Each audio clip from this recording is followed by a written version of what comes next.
their 7th appearance on the pro circuit.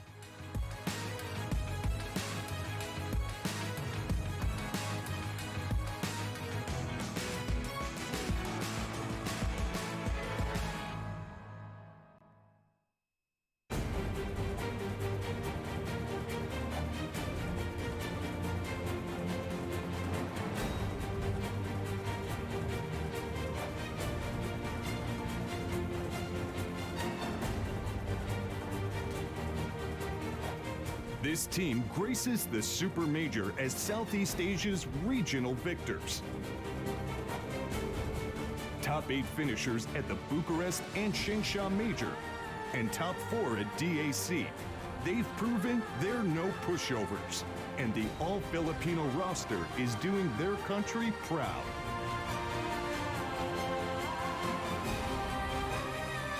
Luxury, class, mabilis. Pure Pinoy power.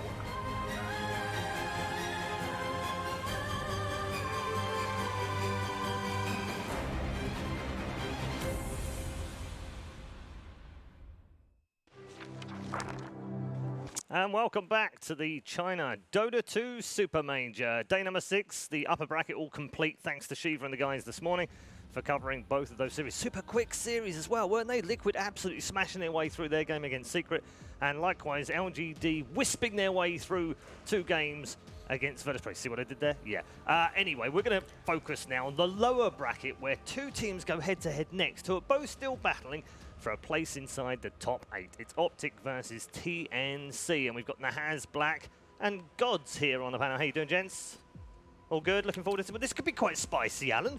I think it should be. This is going to be, I think, a great matchup. I think it's a lot's going to be decided in the draft. 39 different heroes picked or banned in the tournament by Optic.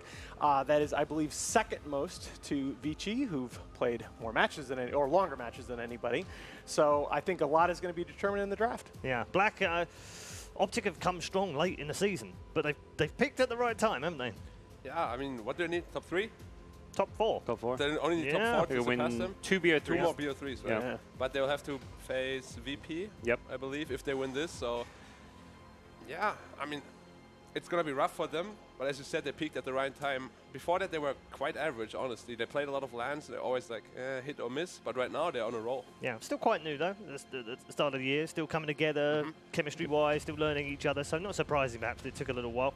TNC, on the other hand, Gods have where have they come from all of a sudden? Because they were kind of okay first half of the season, but the problem they had is getting out of the bloody regionals. They're like facing up against Fnatic and Mineski all the time. Yeah, I think TNC's a different story where it's not like suddenly they found some new form. They've been good all year long. Yeah. They've been pretty consistent. I think they've added a bit more depth with their team by bringing in Armel and putting Kuko in the 5 position. 1437 was a great captain with the team, but it just felt like things were starting to get a bit too stale, predictable, and Armel is just insanely talented. So yeah. I love his addition. Yeah, fantastic. A man born in the 2000s and also setting records this week as well, just to make us feel a little bit older. I was just going to say, Paul, come on. Yes, born on the 20th of January of the year 2000. Insane. Yeah, I really like this guy. Even believe it. Look at that. Started playing 2016. Yeah, And this game's easy. Sure. Oh my God. Why not? That's like Tim Duncan, who started playing basketball in high school and all of a sudden was one of the best players in the NBA. Yeah, you know, this guy's awesome. It can happen, right? And they can come from all over the place. We've talked about this before with Samal and with some of the guys coming out of the Lebanon and Jordan. Players can come from anywhere, all over the world, which is fantastic to see. We've also picked out 2 players to talk about in the position 5. Kuku, as you said, God, switching over to that role for TNC, up against a man who I would put in high regard in terms of drafting at the very least. It's hard to get in this man's head when it comes to the draft. Yeah, I think Kuku is one of a couple of really influential SEA players that made the switch over to support from core, the other being Jabs, of course, with Mineski. This is a team, it seems like TNC flies under the radar every year. This duo of Sam H, Raven, and Kuku have knocked off OG at TI to finish in the top 8. I think their drafting has gotten a lot better. Kuku's hero pool was a little limited, similar to Jabs as a mid. It's felt a lot better as a captain. And Peter, I mean, what can you say? He's one of the better captains of the game. He can flavor your food. He makes roads safer in winter. Yeah, I got the salt reference. No one else did. No. Oh, he did. Crickets. Yeah, Okay. Gods did. Gods did. Black didn't. I had a on the road. smile. Gets rid of Get a snow. little smile. I tried, No, guys. he lives in Asia. He doesn't see snow very often. Gotta give it up to him. You've played these boys before, these TNC boys. What do you make of them? Unpredictable and unstable too. Like oftentimes they would be very weak, and then you play them again a week later, and then suddenly they completely stomp you. So I think their biggest issue is stability with the team. You can also see it in the draft. Oftentimes they get outdrafted. Then the next game they outdraft their opponents. So as long as they have a good day, I suppose, they can perform like on top level. Do you know which version turned up today? Not yet. I've seen them all at breakfast, so they definitely Right. had some good food. But I don't know if that's influential enough or not. Okay, and I wonder if it depends what they eat for breakfast as well. It's an experienced team, though. When you look at the amount of games they played for TNC as a group of people, outside of Armel, who's just over 100 games now. The rest of them, plus 400 games. The least amount is Tim's, who has just over 400 games from. The rest of them, all 500 games played. That's starting to look good on paper. And they've been together with this kind of core of players for quite some time. They've had great successful runs. Even at TI, they were the ones who stopped OG's run when they were the TI favorites. So they perform well on the big stage, which is what they're going to have to do today, playing for kind of their last chance at the TI slot. They've got to win more than 2 BO3s. They've got to go deep in this tournament, but they definitely have the skill. SEA is definitely a region full of individually skilled players, and this TNC lineup is stacked with it. Yeah, their best result of the season, Alan, was a second place. Yeah. It wasn't a minor, and I think we'd all agree it wasn't the strongest minor of the season either. But take nothing away from them, when they got the opportunity, they took it and they got to a grand final. This would be an astonishing ask, though, to reach the final here to qualify inside the top 8 of the DPC. It really would, particularly when you look at some of the teams that they're going to be facing and how those teams have been playing compared to TNC. I really liked the point that Black made about their drafting. It's very high volatility. You look at just the last series against VGJ Storm. In all 3 games, they hold their 2 cores, their 2 farming cores for the last 2 picks. They end up with a Puck Terrorblade in game 1 that looks really awkward against VGJ Storm's lineup. The Dragon Knight, Lone Druid, and Marana Lifestealer combinations in game 2 and 3 look really good. So it's one of those things. They're going to be holding those core picks to the last of the draft and hoping they match up well. They need to avoid drafting themselves into a corner. Likewise on the other side, Gods, for Optic. I mean, we know that PPD can be very spontaneous, or he can have a plan, or he can react to plans, and he can play very wide range of heroes within the team as well. They've got plenty they can choose from. Tough to draft against them. Yeah, definitely give Optic an advantage in the draft just because it feels like they have more tools at their disposal, more picks they can go to that will catch people by surprise, particularly with 33. He's the guy everyone talks about, his Lycan, his Visage, these kind of cheesier picks that he's going to bust out that can just win you games. And the Brood being the other big one, the 10th pick Brood we've seen from him.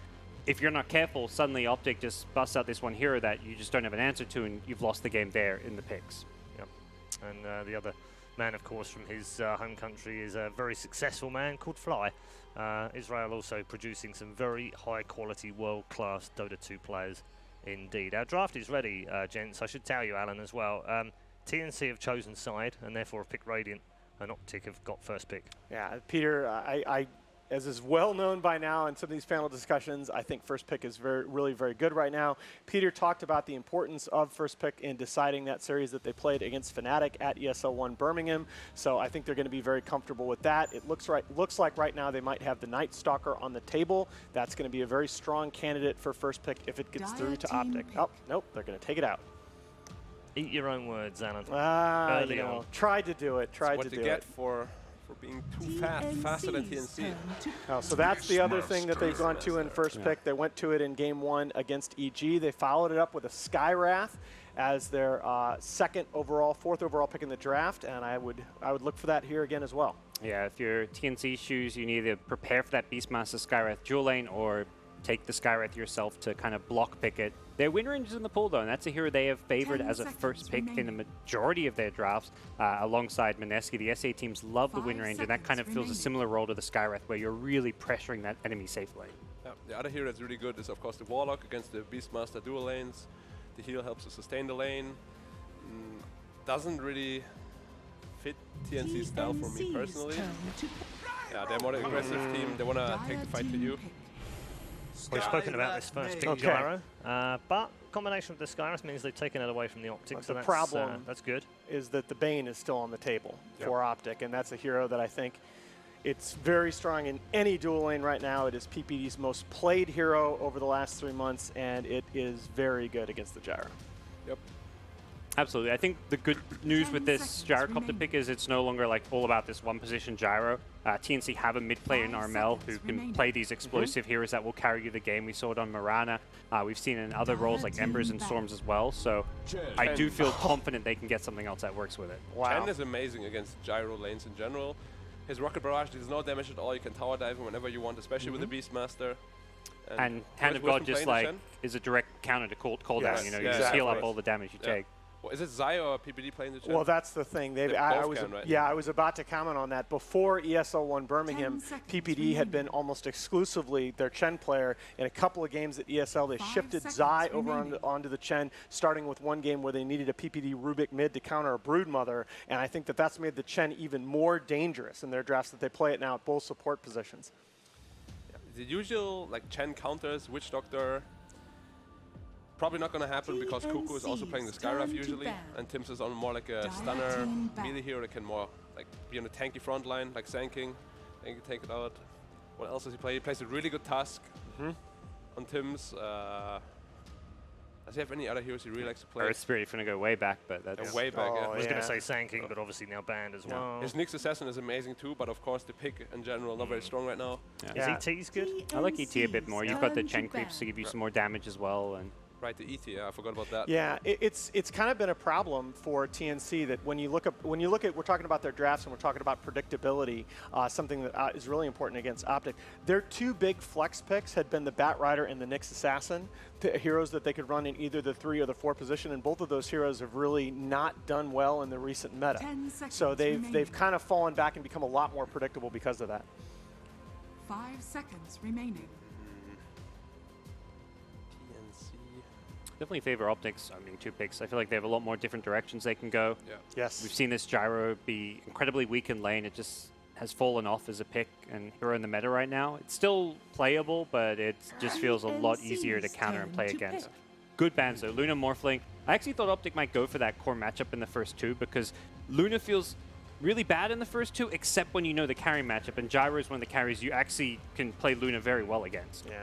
Yeah. And it's gonna be hard for Gyro. We have seen VG first pick it yesterday, and then they completely left it alone against the dual pressure lane, remaining. and then Pitlord or Underlord rather was left by himself, and he completely destroyed the Gyrocopter. So I just hope you really just support the first pick Gyrocopter, because otherwise you won't have any impact in the game. Yeah, and if you want to first pick that hero, you need to protect him. You need to give him a good start, because that's how the hero is really strong. 100% agree. I mean, Gyro is so much about the laning phase. That's why he gets drafted so much still, because he's just drafting is so hard right now with 2 weeks between patches and less than that between events, and you have to protect that Gyro in lane. Yeah, the Doom is good here. The other thing about drafting against Optic is that you have to be worried about addressing the Brood and the Visage. Yeah, later in the draft. Visage looked really good right now. Gyrocopter is a pseudo counter to the hero, but it kind of goes both ways. If you're ahead with the Visage and you're running at the Gyro, he can't get away from you. So I could very likely see a 4th pick Visage. This is, I was going to criticize the two bans of TNC. I understand the Morphling I like as a ban. The Luna, I feel like we have seen her being addressed even in the matchup with the Gyro that is slightly Luna favored. The Bane here, though, is I think once this hero is picked, your Gyrocopter loses a ton of value, and there's very little you can do about it, even with the shorter duration and Feeble. Yeah, well, it's only shorter on earlier levels. Yeah, exactly. Max level is still the same, of course. And if Bane ever reaches level 20, it's minus 220 damage. It's almost like a Rapier. 110 damage less than a Rapier, but Gyrocopter just needs a Rapier to even counteract that. If he ever gets enfeebled in a team fight, he will just tickle you. That's where their mid needs to be the true damage dealer, it feels like this game. They'll probably save it for last. Like always. Unless there's a hero they really want. Like we've seen Ember have a lot of success, particularly in the last BO3, but it just feels like you give Optic too much room to counter the key hero of your draft if you 4th pick it. Yeah. The Slark band on the one side is the Bloodseeker, something TNC would want to run? It's good, but I don't think it carries the game next to a Gyrocopter. I think if you have like, if you could do like a 3-position Bloodseeker and then get the Ember, right now. yeah, it just feels clunky. I also well, they could. No, please go ahead. Potential for the Doom. They've done it before in the past. Yeah, 5 Skywrath though, like every hero is good. Every hero is in a role they're not going to excel at. Doom in the 4, Sky in the 5, Bloodseeker in the 3. Like all 3 of those together just sounds kind of bad. Yeah, I would agree. What was the point you were going to make? Dire team pick. I'm not sure how I value Bloodseeker against these minion strats when he's surrounded by a bunch of, I mean, Bloodseeker's a great 1v1 hero, he's a great chase hero, but when he's surrounded by Necro 3, the Dom heroes, the Chen minions. Yeah, he just dies. Yeah. And so we're going to go back to the Dragon Knight because it's safe, right? It is safe, but at the same time, wait, they do have last pick. I'm really surprised they don't pick their mid for last. Yeah. Is it going to be a guess support pick last or what? There's some slight flexibility with 5 the seconds Doom and remaining. Dragon Knight, but Yeah, not DK offlane maybe. not really. Well, that means you have to put the Doom on position 4 and the Dragon Knight off lane. Something that's very easily abusable. do you think the DKs? It really feels like they just block picked it. It's not a good pick for their draft. At But least did you not need to me. block pick it? I don't think so. Your last pick can counter it. Armel really likes OD. He really likes Exactly. Ember Spirit. He really likes those heroes are really strong against DK. It's more like what DK does to Optic's draft. These DK Chen Beastmaster draft just play super fast pace. They push you down, and you've got this slower pace draft, a weak gyrocopter in the early game that could get run over. I feel like a DK would have been a perfect pick for Optic. I mean, I guess yeah. I guess DK, if you're worried about the Brood and the Visage, does that play into it? Does DK play at least okay against those heroes because of the damage reduction from Breathe Fire and the natural armor? Yes. DK owns Brood. Yeah, Super yeah, hard exactly. lane. Yeah, but you know, 3-3 is the Brood player, and he's most likely already on the Beastmaster. Exactly. So they shouldn't really worry about that pick too much. And I even think the Visage. no, I think you're wrong. I think you do worry because they will often swap Pycat or CCNC into the offlane. Like they've done CCNC on Sand King, they've done Pycat on Night Stalker, they've And- done Pycat yeah. on Axe. They will swap their roles around to make the Visage picks and Brood picks works. But these games they played, they haven't looked as strong as when Pycat is on a game finisher, for me personally at least. He looked a lot more uncomfortable because he's kind of what Mineski did a while ago when Mushi was forced to the support role when they played Meeple. It works, but he just looked a little bit like there's no synergy anymore, or not as much at least. Man. He's a life stealer. Tempo. Raven's life. I mean, he's really good against all the heroes. Yeah, he is. Yeah, he eats all of them. It's when I see a pick like this Lifestealer that's both, it has favorable individual matchups against, especially against the cores, the Gyrocopter and the Doom, which soon will be a core, and it plays at the right 10 tempo seconds that you remaining. want against the other team. It's, yeah, that's just a really good pick. Dire team ban. So what are we looking at last year? We could be CCNC looking- Ember. Yeah, could be looking at a support for TNC. Yeah, it looks like a support for TNC. Yeah. Support for TNC just feels like it gives It's them a weird, bad isn't draft, it? but I'm Yeah. also What- like, how do you How do you not switch pick a around? support? Yeah, how Yeah. can you swap this around to get a hero that's going to fix your draft? And that involves who's playing support? Doom Sky. You Yeah. put DK offlane so you can pick up a mid or a But carry. there's nothing in this 10 lineup that Tim's seconds plays, remaining. which is why I would suggest. Yeah, I mean, it's more like the ET. There has to 5 come out seconds something like that. remaining. Like a good old Tim's hero. I don't know. I think you have to move somebody to the offlane, and you have to pick. You need a core here, don't you, to change the tenor of the draft? Yeah, I mean, I don't like it. That's why I already said a lot of times you have this last pick, fourth pick in the DK always feels very awkward when you already have another core, or even two cores in this scenario. Because I mean, ordinarily, if this wasn't picked already, we'd be saying, okay, that DK is Armel's, Raven will be on the Gyro. Yep. I guess we'll say Sam will be on the Doom, and then Kuku on the Skyrus. So that yeah, Yeah. would leave And a then 4. they'll do like an ET gyro lane, like Yeah. safe lane ET gyro, 4-position ET. That's really more of a 5 with Cuckoo playing the greedy Yep. offlaning support. Dire team And pick. See, they're not sold on it. Optic have banned the Yep. Razor Yeah, out. They they've been- think it's okay. a core as well. Razor's really good against the lifestealer, of course. Yeah. But it would make their draft very interesting. Very wonky. Interesting. You're being Yeah. diplomatic. I like Wonky. that. I think Optic look at this and they're like, if that's a mid DK and safe lane gyro, like their draft is bad. Like Yeah, they've got yeah. to pick Yeah. something to I think it's a position mix for it Doom, up. honestly. It's got to be it's got to be a game Well, changer. It's position for 10 Doom against seconds Chen, so you've remaining. kind of got a direct kind of counter in some ways to the Chen in your 4-position role, 5 even if it's not a seconds conventional remaining. floor. I think you have to go back to like a Sam H, Sand King, or They even do a- go for the There's the Bloodseeker. Bloodseeker. Oh yeah. God! Well, it got through the second phase, it got through the final phase. And what do you pick as And Optic CNC have to got it address paired that? with a Life Stealer and a Beastmaster as well. There's a ton of damage there. I still like the Ember Spirit a lot. If they want to put the Isn't that too slow Dragon though? Knight on offlane. So it's Ember Bloodseeker mid. Is that okay? They've played it before, right? 10 Ember got seconds completely remaining. destroyed, I believe. But what do you pick mid against the Bloodseeker? 5 Dragon Knight is seconds not good. remaining. Well, they not good. banned the Lena themselves. Gyro is not good. What do you have left? an offline Dragon Knight against Lifesteal is not what you like. I mean, honestly, the only time that we've seen a Bloodseeker really lose his lane hard is against a Beastmaster in this tournament. Fata, yeah, Fata and we already have that on the other side. You could get something like a Death Prophet here. It doesn't sound amazing. It's like just that typical meta hero, but it does give him a way to take objectives and have a faster paced draft. But then you have DK, DP in one lineup again. It's like. And do you have anything that can play behind the mid lane to try and equalize it? I think the DP might be like a 3-position offlane hero in that scenario. Yeah, it will have to be. But it's not amazing. Okay, yeah, they went back to the support. There's a hero that, at least in the past, it has played behind the mid laner, but I don't really think it's effective in that role now. Yeah, they've also pushed Tims onto the Skyrath as well, which Cuckoo will take that Winter Wyvern. I mean, I've talked about, I like the Winter Wyvern against these summon strats in the past, and I'm surprised that we haven't seen more of it, but in this particular draft, oof. Rocky. Yeah, very wonky kind of draft from TNC. Gods, let's start with you. The lanes look a bit too rough. Like this Wyvern pick is kind of good against the summons, but you've got this very long cooldown on your first spell. It doesn't really feel like TNC have strong enough lanes to beat Optic, so Optic in game 1. Yeah, I think they've fell into the trap, or rather the issue that we spoke about before, that their draft is really unstable. Yeah. And I don't like it at all this game, so I'm going for Optic as well. I think you need more flex solutions that aren't an Nyx Assassin or a Batrider to avoid these situations. Right now, it's hard for me to see many win conditions. I'm going to have to go Optic. Okay. All three of our panel members have gone for Optic. Not a surprise, really. A wonky-looking draft from TNC in game number 1. Can they overcome that, though, and put a 1 on the board in game number 1? Let's head to our commentators and find out.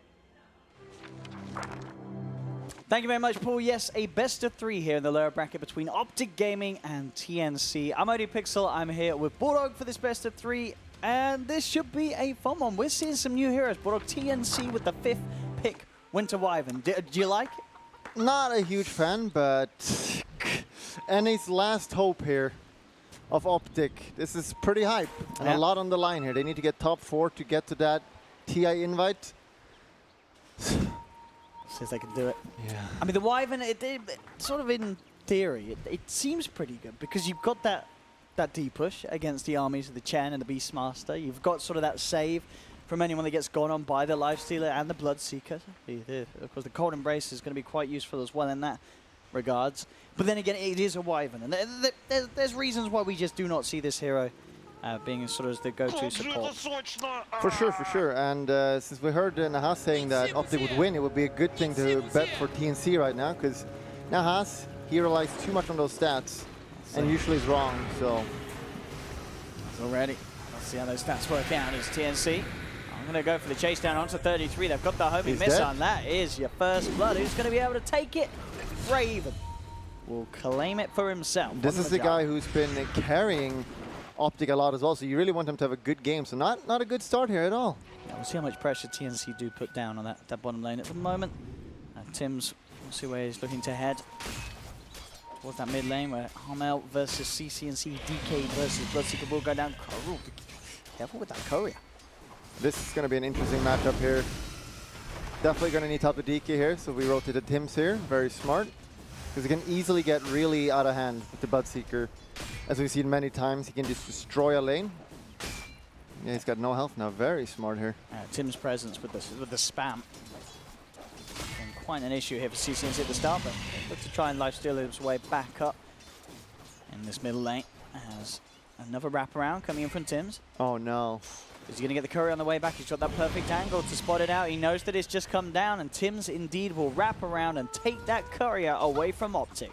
With a taunt as well, so that's on CCNC, not seeing that coming. And just keep getting harassed here, not looking too hot. And meanwhile, on top, we're doing the casual pull. We got the Chen here. We don't see it a lot. Only a few teams pick it, and it should be fine here. I mean, you say he should. I think he's dead, Bulldog. He just ran into Chen. I'm not sure. He's a professional player here. He just runs into Chen. Sure. I got nothing to say there. No analysis needed. A level 1 Chen with the Orb of Venom just beating down on the Doom and getting the kill. Interesting. Yeah. Interesting. That's a side Chen as well, which is very different. Before, we used to have a PPD Chen. Didn't work out so well. So you need to have someone that actually have an impact on that hero. They've made the changes. Very smart here. Put Peter back on his Bane, which he does love, as we've seen many times in the past. Mid lane, CS, how's it going? About 10 for 5 against the 5 for 2, thanks to Tim's. Armel is having a very good time against CCNC. Yeah, definitely needed to do this, but this means that the other lanes are getting a little bit tougher here for bottom. Definitely a scary lane here with the Beastmaster and Bane putting lots of pressure on the gyro. 5-0, so it's a trade-off, right? You trade middle for bottom a little bit, because if the Skywars is bottom, it will be very different. And do you like that trade from TNC's perspective, the fact that they said let's shut down the Bloodseeker at first and we'll prioritize the gyro later? Yeah, for sure, because gyro is a more comeback hero. He can easily farm back, so it's okay. We've seen this many times where he falls a little bit behind and he still comes back, so no issues there. And as we've said, the Bloodseeker can just get out of control sometimes, just destroying a mid lane. So it makes a lot of sense. Rotation did come in from Zai, wasn't successful in finding the action on time. At least he does have the 2 points already in the Dragon's Blood. Lane missile out to PPD, 33, just keeping the axe spam high, keeping Cuckoo's health incredibly low. So CCNC gets that extra bit of boosted damage and move speed in the middle lane. The Chen here, he wants to go for a kill. Tim's is coming forward as well though with the TP. So 2v2, CCNC opening up onto armor. They have got the clap right, pop the stick charges, but the right click should be enough, and they are. Zai Easy clap by the helper there. Securing the kill. At the same time, down bottom though, TNC, they'll make a play in return. They go forward onto PPD with the missile. Cuckoo and Raven surround him. And PPD, he'll try and run himself away. Got the wand. He has got a fairy fire as well. He's not put the TP into his, but now he has. But 6 seconds, I don't know if he's getting away, and I don't think he will. Is the Skyrock will come across as well. Not even Nightmare to save some more time. Questionable play there by PPD. Yeah, I guess tip for that one as well. Instantly with the tip back to Cuckoo. Yeah, but that's, when you look at the maps here, that's not even that good for them. And meanwhile, Raven just dies to the Chen. Oh, I mean, Zai, he's got all 3 kills so far. He's got a kill up top, he's got a kill in mid, and now he's got a kill down bottom. He's literally killed all 3 cores. And as good as Zai is doing, CCNC kind of have to throw away that lead a little bit. Questionable, but it's still fine. And yeah, that chase on Bane there, it cost him so much. I mean, they're chasing him all. Look at this one, look at Zai. He's a 4-minute earn on the Chen. Yep. No boots, get that earn. He's like, I'm getting kills. Let's get some charges, boys. That is a very high advanced play. My goodness. PPD is trying something as well here. See what he can do. Zai is coming across. See if he's able to go in. It's close underneath the tier 1 tower, so they'll be a little hesitant on diving. But TNC have to watch out for Zai on the prowl across this map. A lot of action right now. They're going to dive again, maybe. Looks like he's going to send the Smasher back to heal up. Zai, PPD, still seeing if they can find something towards Cuckoo. We'll also have to back off now, as actually Zai is going to bring the army back in, see if he can use them to hold back the advance onto him. That final bit of burst should be enough to get him, and it is. Zai will fall as TNC are able to punish him, roaming towards the mid. PPD chasing towards Cuckoo, but he is sort of on his own. Does have the neutral creep still from Zai with him. And will not chase down. And more action middle. All right, non-stop action. Here we go. CTNC, I don't think Zai can save this one. As the right clicks come through, that again, Tim's. Mango. He finds it each and every time, Tim. Zai will get Cuckoo in return, so there we go. He's got the earn charges. Yeah, non-stop action middle, but this means that the other 2 lanes are not going that well for TNC at all. We see the gyro here, 10 CS only. 10 CS. This is a disaster for them, and even top, Doom is farming fine at top, but it's a life stealer, and he's a very strong laner against any melee. And I mean, and you said, well, the gyro, he can sort of come back, but when he's this far behind, it's ever so hard, surely. Yeah, for sure, for sure. This is not looking good at all. And yeah, the Doom is going to hit 6 soon, which could lead to a kill. Lifestealer if they do rotate. See what they can achieve here as the Tims goes forward. They will be able to claim the tower, Optic. 33 will have to give his life up for that, but gets the tower, and at the same time, CCNC actually takes down Armel. The rotation from Chen again. Zai just doing so much work on this Chen here. This is why we've seen it been banned so much against Optic. He's absolutely crushing it. The top lane Pikecat, chasing down Samh. Samh He'll be fine, able to back off, turn around with the Infernal Blade, but Pycat, he's getting absolute free farm from this top lane. 52 for 8 on the last hits. I mean, you just compare that to Raven's CS and it's not even close. Yeah, and either rotation top now for either team can be really deadly for the opponents. Yeah, just so much focus on the middle here, trying to stop the Bloodseeker, which has been kind of successful. And again, just going for the middle or the jungle. They're smoking up. Here's 7 minutes in. Don't look towards the bottom of the map, Bulldog. You might have a heart attack around that rune spot. As they haven't picked it up. Oh, we cool. There we go. Bane baiting. Beautiful play by PP there, baiting. But the juke by Raven there, getting out alive. He reads it. He's aware. Wow. Both of them get out there. Understanding the situation, just splits up and sees the enemy with the ward. Beautiful. 33 having his 6. It's a scary lane for Raven to be in. If they do move him round towards the middle lane, maybe hoping they can look to set up something onto CCNC, but he's still level 5 on the Jarrett. They haven't got that cooldown really for the big slow and setup, as Raven will have to resort to just farming up some of these neutral creeps. Just so he's at least getting something out of this stage of the game. Bottom. PPD. Hunting for Cuckoo. They'll come through the tree line. Cuckoo trying to fly his way over the trees, but they've found him. A few right clicks and oh, okay. There we go. They should have him there. Brains out. Oh, it's not enough damage. Cuckoo, he's going to live, and now PPD. Oh, it did. Oh, dear PPD. Probably should have ulted. You would have done it, just gone with the raw? Yeah, just guarantee the kill. Exactly why you would do it. That's one of those like, am I wasting my ult? Yeah. But that's a low cooldown. You definitely ult there in hindsight now. PPD dies, so not very good. And again from middle going here. And they get the kill. It looks pretty dead to me. Unless we get TP. Double damage rune on CCNC, and even if he tries to TP, they've got the troll trap, but looks like that dive. Running in there is super scary. You get countered so hard there. DK's a tanky hero, of course, so. Yeah, they got a very aggressive lineup here, Optic. The only problem is that they have the life steal, but they don't have that normal blink initiation here. No Slarda, no Puck or Cop or anything like that, so it's going to be hard for this life stealer to get into the fight and just hit people. But he is, I mean, he's continuing to have a totally free time up top. He's got 75 CS, 9.5 minutes. The Relic is going to come in very good time towards the Radiance that he wants to grab this game. Because TNC, they're not putting any focus towards that top lane at all. Yeah, it makes a lot of sense. Because there's two ways you play Lifesteal. Either you do that bomb with the maybe Armlet and Desolate or something like that, which you don't have. So you go the other build, which is Radiance. Because you're in the middle of the fight all the time. So you just drain them. Now, looks towards Sam H. He does get doomed, though, for the Lifestealer. Pycat will start to back off. PPD pops the Nightmare down onto one. They've got the Rupture onto Sam H. Optic, a little hesitant as Armel does sweep his way across. PPD will die, but the rest of Optic Gaming are able to escape. PPD misreading the situation a little bit there again. Now going in when the rest of the team kind of backing, so he gets caught out. Probably shouldn't have died there, but hey, no, it's just a bait. Now bottom, 33. We'll see if he uses the Raw this time. As he's hunting, but Cuckoo does actually get himself out of vision and over the trees. So again, another escape from Cuckoo as he runs away from the Beastmaster. Up top, Zai being chased down by Sam H. And Sam H will not be able to chase down any longer.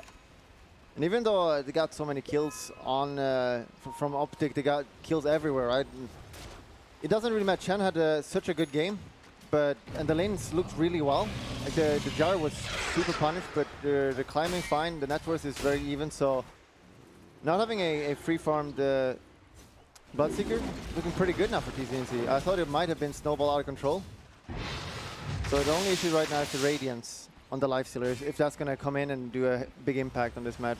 Yeah, it's, as we said, it's going to be a very good timing from Pycat. There's no doubt about that. It's about 400 gold away from the Relic. Zai and PPD smoking up, ready to make movements around either that top lane or middle lane. Put the wards down as well towards mid, so good vision. They may just catch Tims and Sam H as they head over this way, and it looks like Zai will open up onto Tims. Actually, get the stun off it. Doesn't look like he can, as Sam H and Tims just burst him down. Zai not in the position he wants to be. Probably a little bit mismicro there. I think he thought... He stunned early, didn't he? Yeah, he thought the Central was a satire or something, so I don't know. A little bit missed micro there, but that's fine.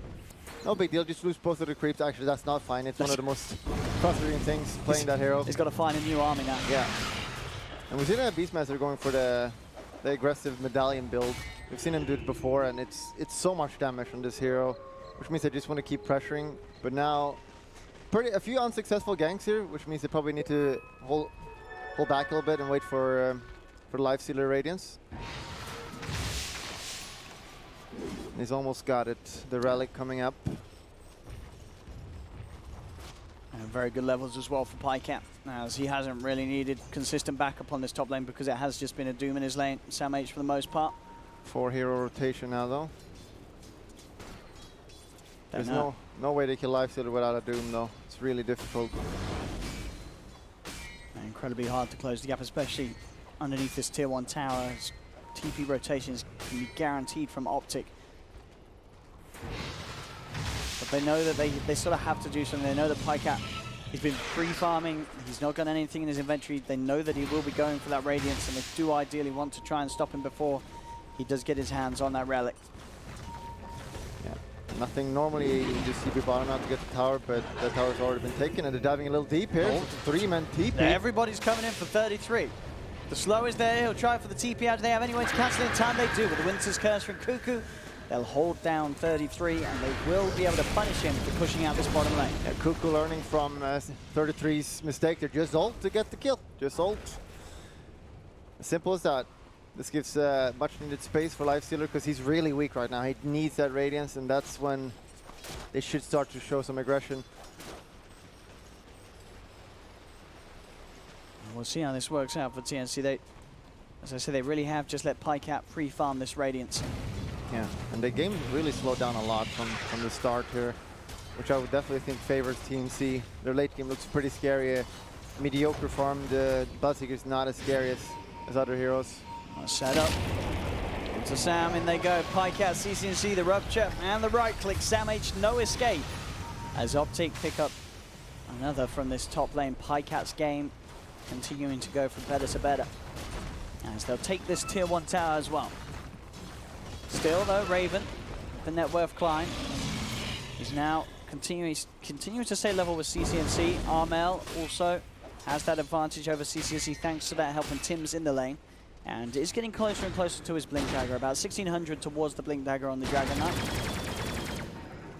And then TNC themselves can start to look to make sort of plays and maybe even try and get that kill onto Pycat. Yeah, and the DK decides to go for a dagger, which is, that's kind of what they need, because they lack that initiation from this team, so it makes a lot of sense. And you got the Gyro and Doom to do a lot of damage, and the Scarabs, of course, so you don't really need to go for that like carry DK build. So this makes a lot of sense.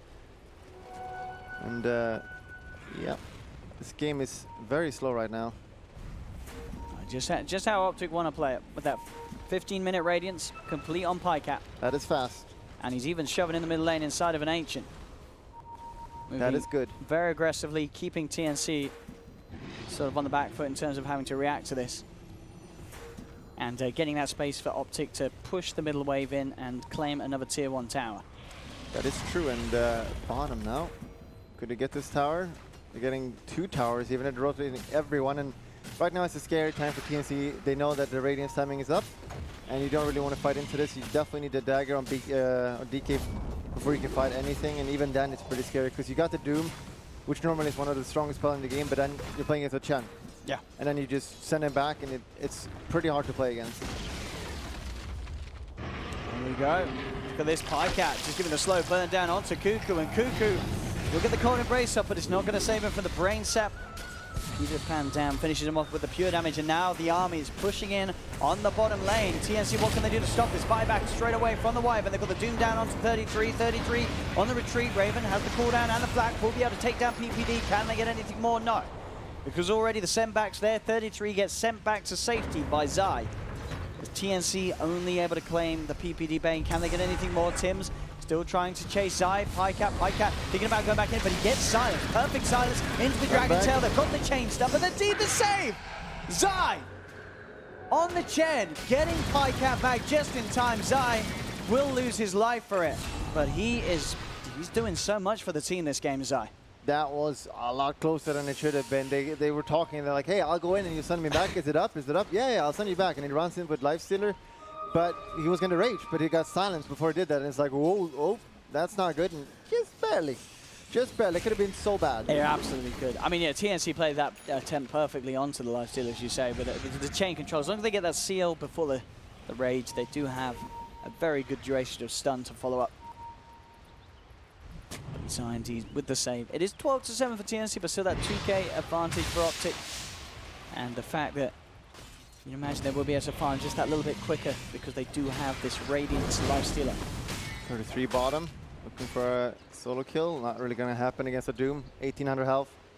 And the Beastmaster going for the smart build here, of course, skipping the Necrobook against Winter Wyvern.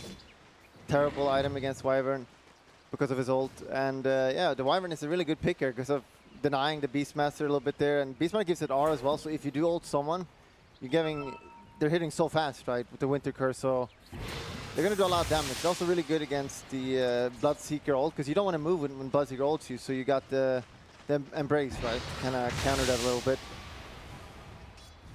We've got Pycat once again on the prowl. Inside the Ancient Granite Golem. And the smoke coming out here. Pycat just scouting it out. Well, there really isn't much they can do about the lifestealer inside the Granite Golem. Not looking to be a good smoke because you really want that objective afterwards, and all the waves are pushed out now. And they see that, so they know something is happening, right? It's a very basic play. So we'll try for Roshan out of this. That's Optic Gaming, head into the pit. Pycat still standing in the middle lane. See how quickly they can do it. They do have that medallion. Yeah, Chen. It's been they know it's up though, TNC. It's a little bit scary. They've got pretty TNC good got really tanky heroes. Yeah, and with the curse anchored, and they have good potential around the pit, but Pycat, he really is just standing on the front, keeping them away. PPD will tank them with his life, but now TNC, they head forward into the Roche pit. Can they stop this in time? It's falling incredibly low, but already it's down. Optic Gaming get the Roche, get the Aegis. CCNC getting focused, but Raven just melts in the fight on the front of it all. Samage has been saved momentarily by the Cold Embrace, but now they'll turn, look to beat him down. The Winter's Curse will hold back the two of them as Armel goes forward, but the Axes from 33 cut down the Doom. Mystic Flare down on top of the Lifestealer, but again, Zai with the send back, getting Pycat back to safety. As Zai will be chased down. He does have backup though, CCNC and 33 there with the Blood Bright. CCNC drops it down to make sure they don't chase for more, and CCNC will be sent back as well. So they get the Roche, they get the Aegis, and they get it out. The Aegis still intact. They don't even lose the Aegis. Yeah, that's not a good fighting against Sai. Just playing like a god right now. Those sandbags doing so much work. We talked about the counter against Doom. It's showing so well here. And we're sort of seeing that, sort of playing this Gyro from behind. Sure, Raven's been able to climb back in, but now he's turning up to fights where, I mean, you're against the Lifestealer, which for a start sucks as a Gyro, and you're also against the Bloodseeker, who has, as we saw in that last fight, the Blade Mail, and the Blade Mail just destroyed Raven. Yeah, and it was such a hard fight to go in there because you have to run past, and we see PPD first here. I'm not sure why he runs in. You already have your Golem there, so you could just sit with PPD behind there, maybe ulting someone. So a little bit questionable about PPD again. So look how quick Raven does. Yeah, he just melts. Bam. Such a good good game here for a Lifestealer, just destroying, and Optic looking really strong right now. Getting the lead here. And lane, offensive nightmare. The silence is still there, and they actually take down Pycat. Pycat coming out just with PPD, and now PPD, he gets over one as well. TNC just get 2 free kills. Save a buddy syndrome, as we've talked about a little bit in past casts I've heard, and right there, he's dead. Just get out of there, PPD. You're not a send back Chen there, still. That kind of stopped the momentum quite a lot, and it's something they really needed on TNC side right here, because it was almost getting out of control a little bit here. Really good kills here. Finding Pycat, that must have been worth a not too crazy amount, but it does go the way of Raven, that kill. So crucial on getting him back on track to having that SMY complete. 15-9, 21 minutes in. Chen going for the Ags. This is one of the really powerful Ags in team fight. Gives so much RS. It's so good for split push as well. Makes the game just so tough if you get this early. You can only get 1 creep though, because you need level 2 ult to get the 2 creeps. Still, those Black Dragons are so good at split pushing. One lane, 33's been found. Samage, Charmel, and Tims. Patching out the Beastmaster as 33 tries to push out alone. So what Optic's next play will be. They do, of course, as we say, still have that Aegis on CCNC that they will want to try and utilize. Kind of want that mid tower. Now with Beastmaster dead though. Sending a bait here. Kind of get the initiation.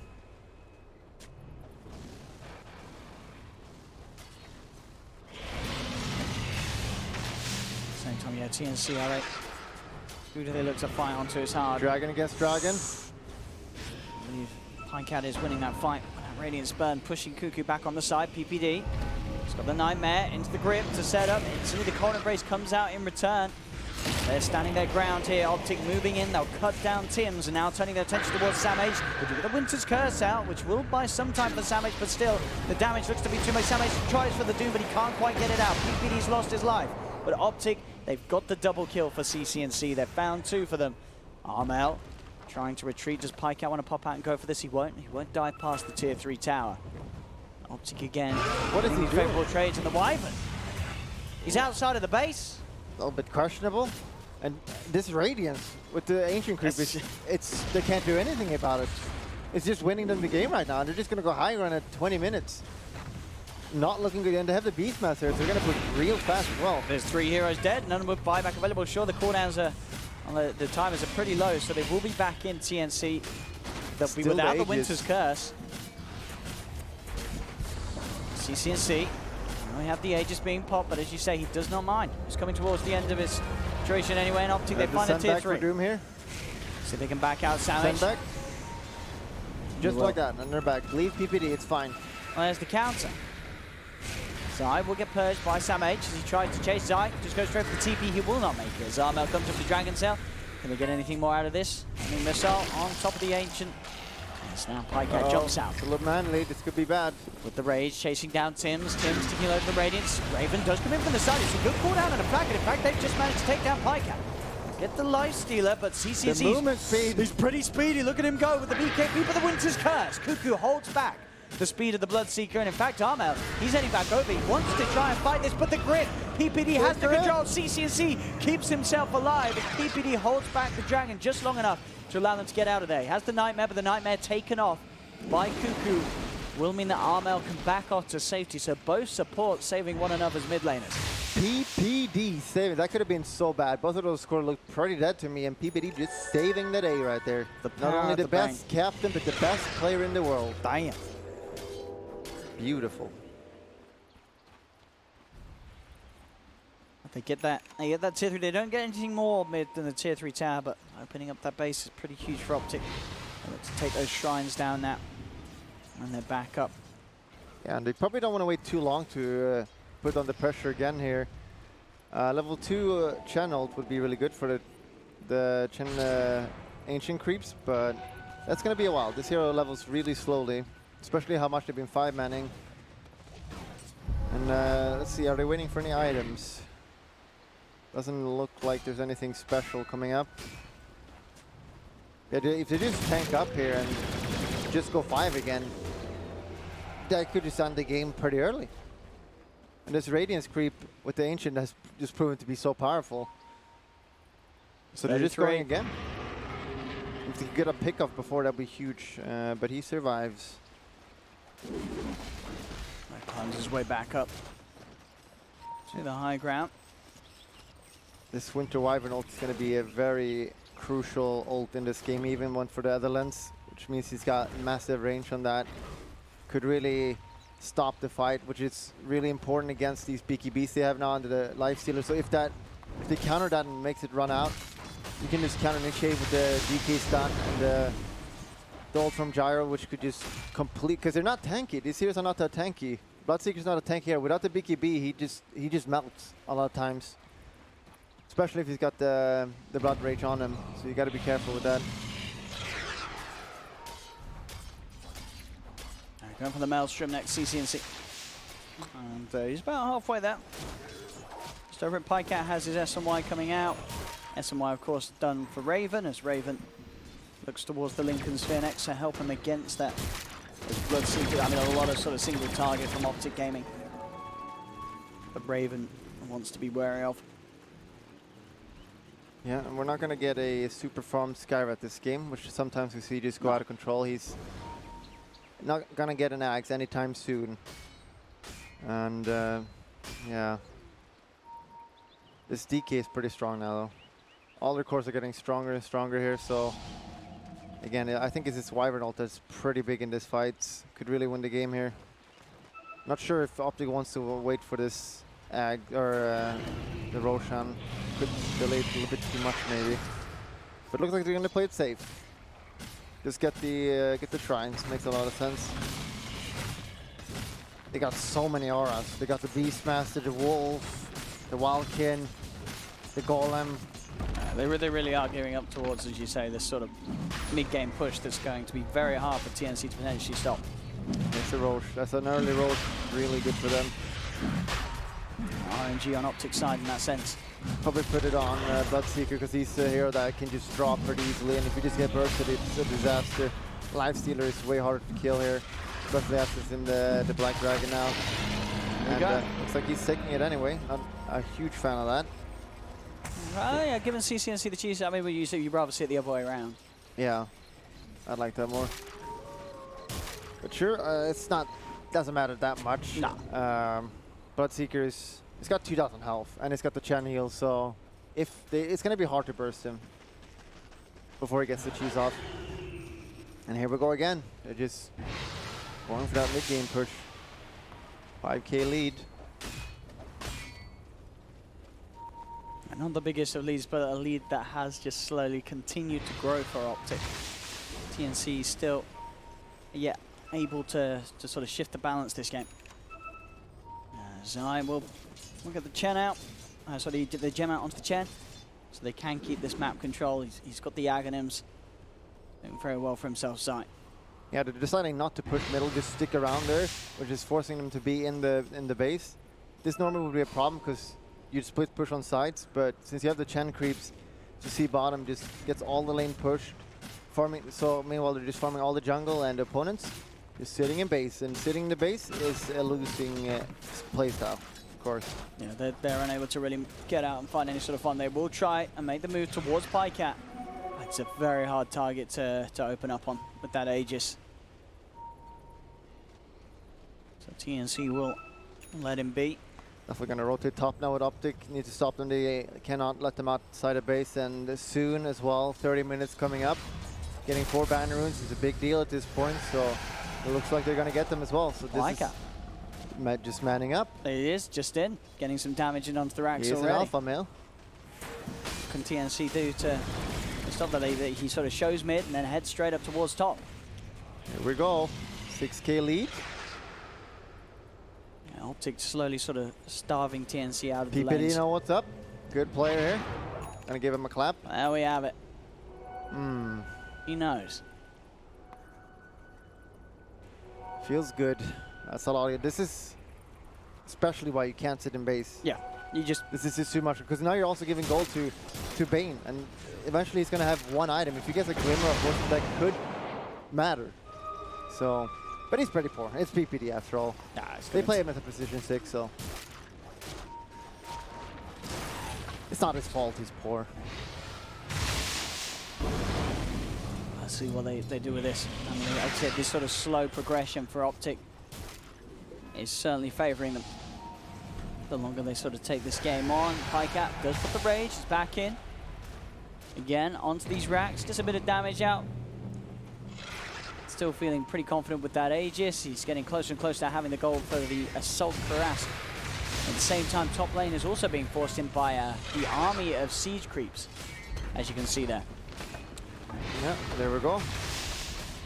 Those catapults doing a lot of damage here. It's almost dead. All right, sure. And this makes kind of sense because Lifestealer with the Aegis, because you can just go in and poke like this. There's no way they can kill him now. So in that sense, it makes a little bit of sense. It just seems like TNC have just been unable to make a play for the most part of this game. I don't know, is this down to the draft, or is this just down to the certain lanes? Like, what has sort of made the game like this, where TNC are just having to react to Optic, but in a sense, they can't really react at all? Optic are just getting away with everything. A lot of it is because of the Doom. Because normally you just Doom someone, you can come in from the side and just Doom someone and initiate the fight somehow like that, but since you got the Chen who completely counters that, they can't really go on anyone.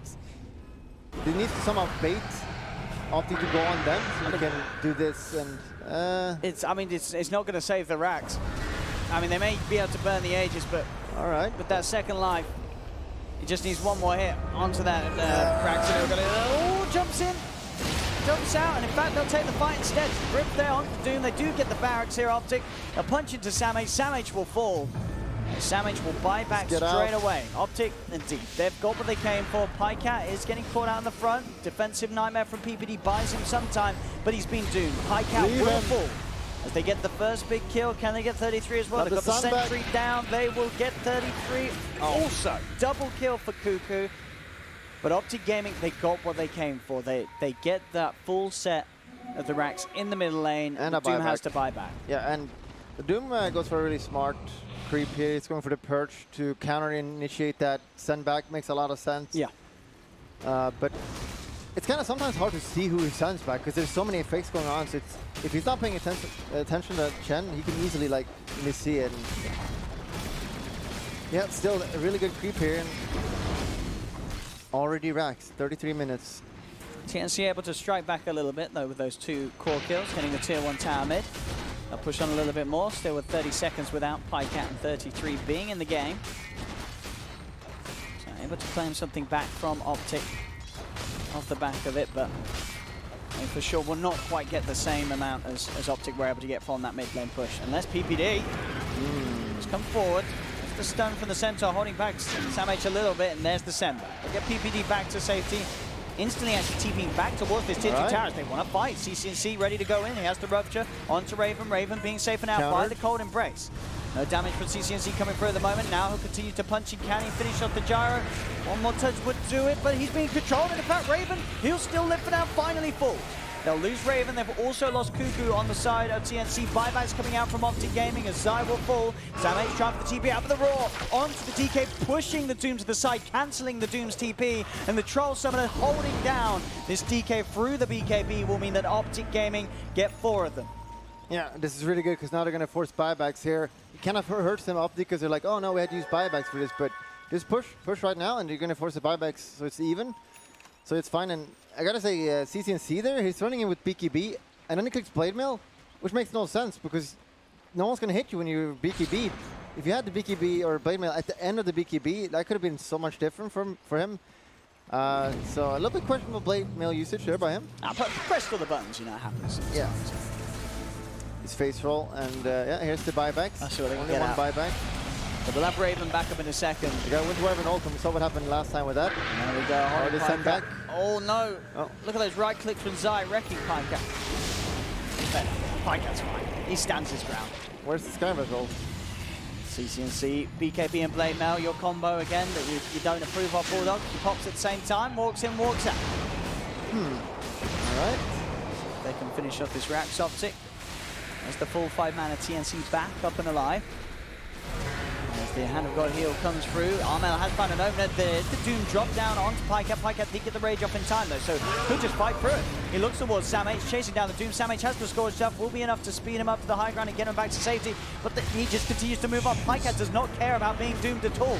It's not doing much damage to him, and now it's worn off, so Pycat's ready to go again with another rage. They've taken down Armel. Raven will be Glimmercape, but they have the detection. Raven will fall. CCMC finds the triple kill as Optic clean up a second set of barracks on this bottom lane. There's 2 dead on TNC, and they do not have buyback. No buybacks. It's looking kind of over, honestly. This is, I don't know how they defend this.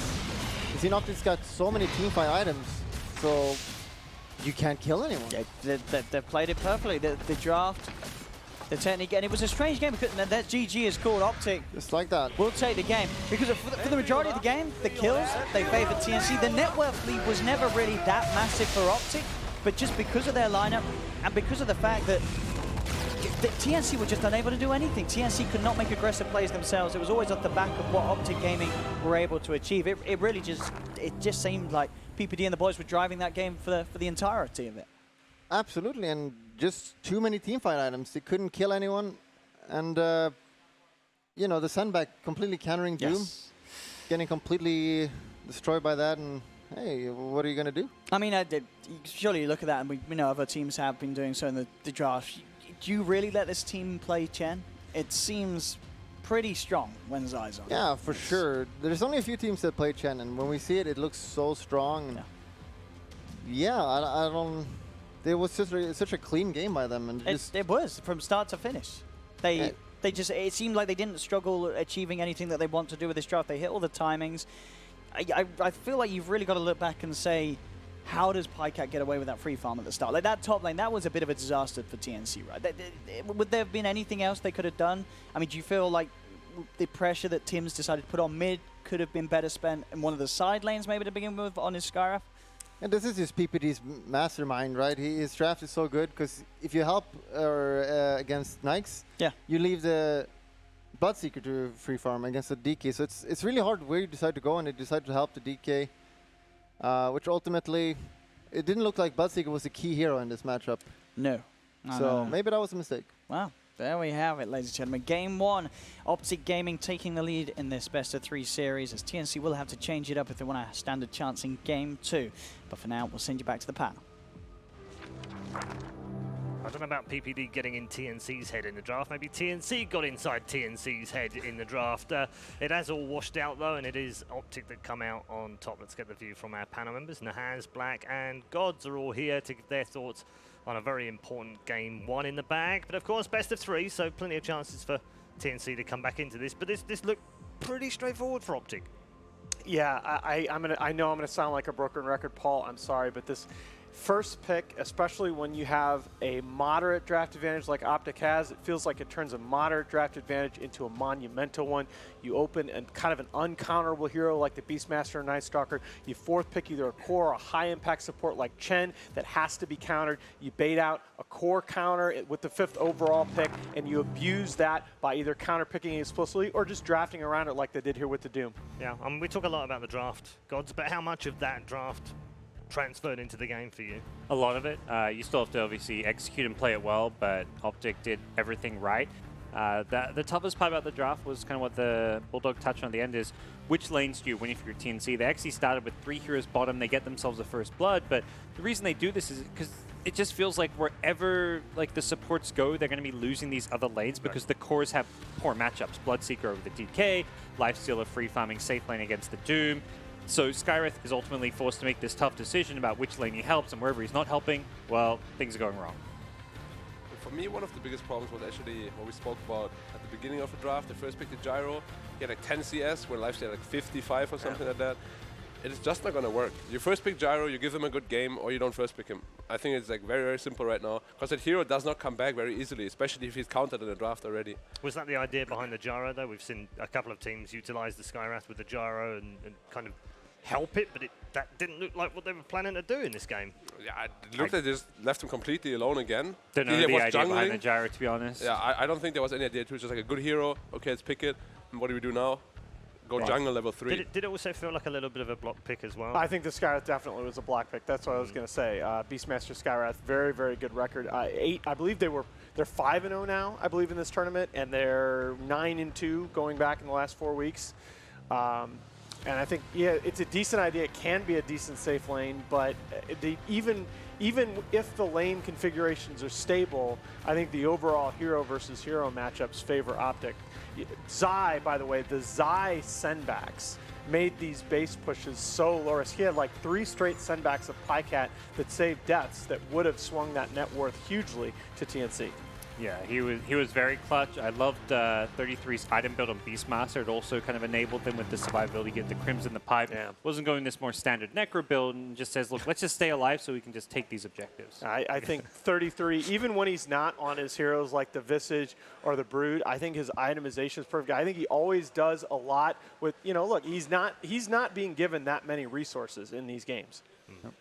Scoreboard on the screen, Armel, 9, 4, and 10 as the standout on TNC, but plenty of standouts over on the other side of Optic Game. Of course, they finished behind in terms of skills, not in terms of kills. And I guess if you're a more casual watcher of Dota and you've tuned in and you're thinking, yeah, watch this looks fun, you're probably sitting there thinking, well, hold on, how did Optic lose? How did Optic win when they were losing in kills? It's not quite as straightforward as that, obviously. It's a very complicated game. And it does end up like that. We saw a game yesterday, Alan, where the gold difference was actually on the losing team. That doesn't happen quite so often. Well, I was actually talking about this with Black during the game backstage, that net worth leads right now feel like a statistic that's much more difficult to parse than they did in the past. When you look at about 15 minutes in this game, the net worth lead, and going through that key 15, 25-minute period, the net worth lead was fluctuating between like 1K either team, but it never really felt like TNC had that much of a chance because the gyro was so underfarmed relative to the Lifestealer. Yep. MVP for you guys? Are you able to pick out anyone particular? I think you could probably pick from either team because there were some standouts on both teams. Gorge, do you want to pick one? I would say it's Zai this game. His Chen making the clutch plays. The sendbacks were great, but it was also what he did in the early game. He's the guy that kind of set the tempo early on. He did absolutely fantastic. Doesn't do much hero damage. Had 9k hero damage, but 322 GPM. You know, definitely MVP. Yep, it is a team game after all, but... the stat meme from Gods. Yes, sir. It's the stats that matter, Alan. Yes, sir. I think a man close to your heart. I was going to say, you formed some sort of stats club while I've been away. Have you? I don't quite know what's going on here. My alternate worlds popped up. Yeah, congratulations to Zai. He is the match MVP for this first game. And that is it as far as the first game is concerned. But don't go anywhere because this is a best of 3. And the boys in orange from SEA still have a chance to come